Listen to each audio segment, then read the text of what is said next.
Porsche as well, didn't it? Because they were a very small company. It did. Again, it was Ferdinand Piëch, and he was a guy who was quite extreme.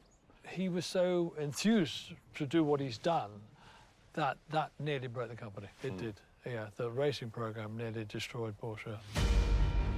From then on, there was no stopping the 917, as it set about building its own legend.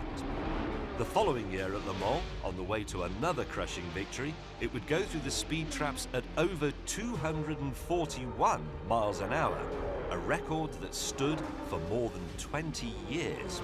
And in that same race, it was so fast it would cover a total of 3,315 miles, a distance record that would stand until 2010. And if that wasn't enough, Hollywood's greatest petrolhead, Steve McQueen, came to Le Mans and made the 917 a screen icon.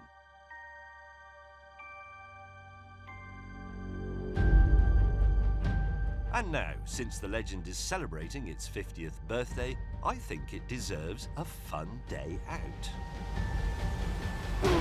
So I thought, why don't we put Mr. Dickie Atwood back in it to stretch its legs a bit and spice things up? And whilst he's there, let's see how the old legend, I mean the car, stacks up against a modern Porsche.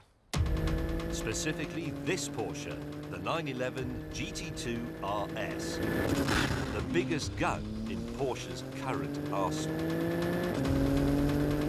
Now, attentive viewers will have noticed that I'm not actually driving, and that's because I've decided to do this properly. We're going to have old Porsche Le Mans winning racing driver versus young Porsche Le Mans winning racing driver, because this is Neil Yarni, and he won for Porsche in 2016 in the 919.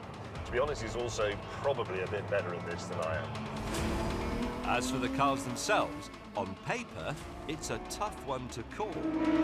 We have 700 horsepower in here, 621 horsepower in the 917. But the 917 weighs just 800 kilograms. This weighs 1,830 kilograms. It's over a ton heavier. But then again, we've got modern tyres and we've got modern brakes, and we have a modern gearbox with paddles. So, I mean, God knows. Let's find out.